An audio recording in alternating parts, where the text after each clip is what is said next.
Notre invité ce matin est Ardavan Amiraslani, avocat au barreau de Paris, essayiste, auteur d'ouvrages sur les relations internationales et le Moyen-Orient. Votre dernier ouvrage en date est Le siècle des défis, grands enjeux géostratégiques internationaux aux éditions de l'Archipel. On va parler de l'Iran, beaucoup de sujets donc autour de ce pays. D'abord, Ardavan Amiraslani, bonjour. Bonjour Merci monsieur, d'être avec nous sur Radio merci à J. vous.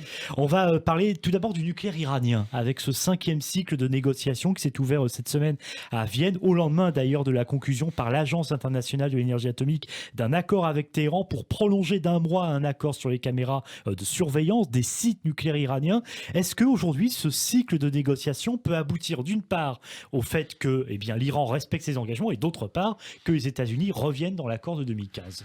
L'Iran a toujours respecté ses engagements au titre de l'accord nucléaire du 14 juillet 2015, jusqu'au retrait américain sous Donald Trump au mois de mai 2018. 13 rapports successifs de l'AIEA l'ont constaté. Ce n'est qu'un an après ce retrait que l'Iran a commencé graduellement à réduire le respect de ses engagements. Moi, je pense qu'il va y avoir un accord qui sera signé. Moi, je pense que c'est inéluctable et d'ores et déjà, tous les signes que l'on constate venant des Russes, venant des Américains, venant des Iraniens indiquent qu'il y a un accord global sur le fond qui est arrivé. La question, c'est à quel moment cet accord sera annoncé. Est-ce que ça va être annoncé avant les élections présidentielles iraniennes le 10 juin prochain ou après? Moi, je pense que ce sera annoncé après. D'ailleurs, l'extension d'un mois de l'utilisation des caméras sur les sites iraniens démontre le fait que, effectivement, rien ne sera annoncé d'ici là et qu'on attend les élections iraniennes pour l'annoncer.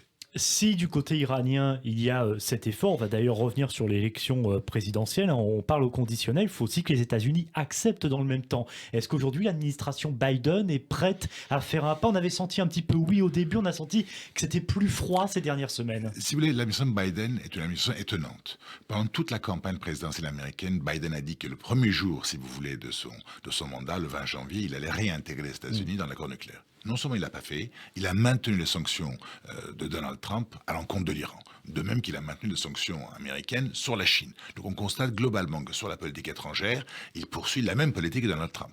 Le cas de l'Iran est un peu différent. Pourquoi? Parce que l'Iran est devenu aujourd'hui un enjeu majeur dans le contentieux qui oppose les États-Unis aux Chinois. Si vous voulez, la stratégie américaine a toujours été de maintenir la Chine dans une situation de dépendance énergétique. Et ils se sont opposés il y a quelques années, 15 ans, à l'acquisition d'une grande société pétrolière américaine par une société nationale chinoise. Rappelez-vous, c'était en 2005, la société Unocal. Parce que l'Amérique veut maintenir la Chine dans une situation de dépendance. La Chine est le plus gros concurrent américain qui aujourd'hui fait peur, si j'ose dire, aux Américains. Eh bien, l'Iran, principale réserve gazière prouvée au monde, 3e réserve pétrolière prouvée au monde, est devenu aujourd'hui la réponse à ce besoin chinois.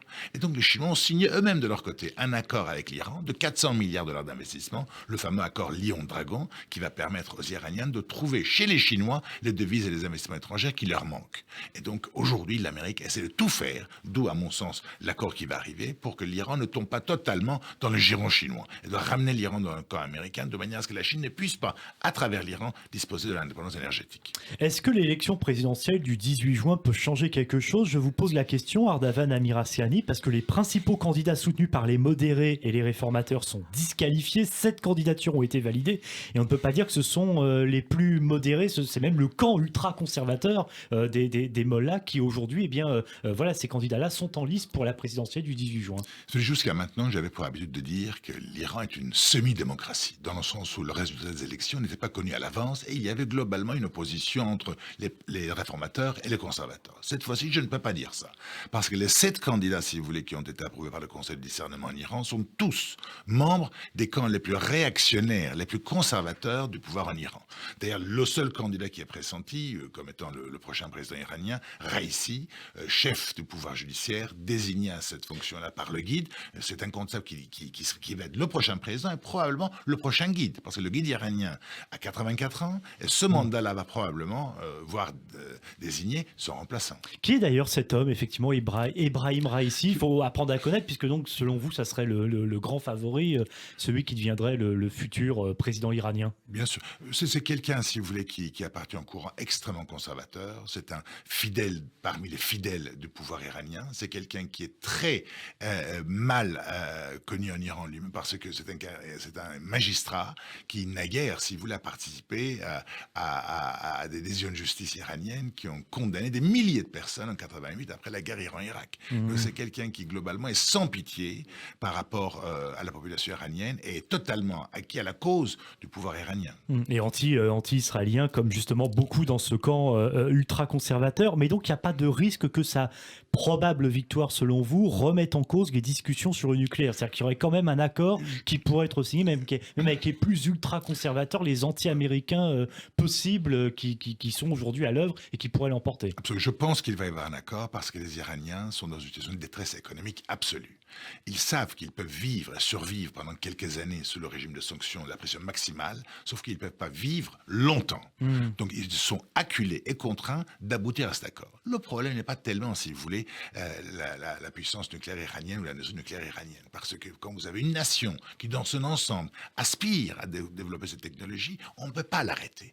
D'ailleurs, aujourd'hui, tous les experts sont d'accord pour dire que la masse des connaissances scientifiques dans le pays, les scientifiques qui sont sur place, la maîtrise totale de la technologie, l'Iran est déjà au seuil du nucléaire. C'est là où veut être. Elle a de quoi construire la bombe aujourd'hui ? Aujourd'hui, non, parce qu'il leur manque, si vous voulez, de l'uranium enrichi. Mais est-ce qu'ils peuvent le faire ? Très facilement. C'est une question de centrifugeuse qui tourne. Et ils ont la voie, si vous voulez, de l'uranium enrichi et également la voie du plutonium qu'ils ont relancé dernièrement. Le problème, si vous voulez, globalement de l'Iran, et c'est ce qui fait peur davantage aux Américains, c'est la question, si vous voulez, de l'aventurisme de l'Iran dans le Moyen-Orient, à travers le Hezbollah au Liban, à travers les milices chiites en Syrie, en Irak, à travers le rôle que l'Iran va jouer demain après le retrait américain de l'Afghanistan, à travers le rôle que l'Iran joue aujourd'hui au Yémen. Premier problème, les proxys, et surtout le programme des missiles balistiques de l'Iran, qui est en fait aujourd'hui la seule défense dont l'Iran dispose face à toute agression qui pourrait venir de l'étranger, notamment des pays arabes du Golfe Persique. On ne peut pas oublier ce Français, Benjamin Brière, qui est détenu depuis un an en Iran, touriste français, qui avait été interpellé alors qu'il visitait un parc national, accusé d'espionnage et de propagande par les autorités. Ses proches ont adressé en début de semaine une lettre ouverte à Emmanuel Macron pour obtenir la libération de ce ressortissant français et la fin de l'opacité totale sur son sort. Est-ce qu'aujourd'hui, Paris doit hausser le ton avec Téhéran pour exiger cette libération ? Plus d'un an déjà. Je pense aujourd'hui que la France manque de crédibilité à l'échelle internationale. La France, ça fait longtemps qu'elle a abandonné son rôle de courtier honnête, honest broker dans les contentieux internationaux. D'ailleurs, depuis le retour des démocrates et je dirais des partisans du multilatéralisme à Washington, la France s'est mise dans le rang derrière la position américaine. Donc qu'elle hausse le ton ou pas, que ça change. C'est pas ça qui va faire peur. Elle n'est pas prise au sérieux aujourd'hui parce que vous qui écrivez le siècle des défis, dans ce siècle-là, la France n'a plus un rôle. Je dirais qu'elle aurait pu avoir un rôle, elle l'a plus. Dans le siècle des défis, je raconte justement l'arrivée au pouvoir de nouveaux empires émergents, de la Russie, de l'Iran, de la Chine, des pays, si vous voulez, de la Turquie, des pays qui n'ont pas peur, si vous voulez, du sacrifice humain. Alors que l'Occident, si vous voulez, a peur de la mort. On le voit par rapport à la réaction des pays européens vis-à-vis de la Covid-19. Aujourd'hui, la France, qu'elle hausse le ton ou pas, ça ne changera rien.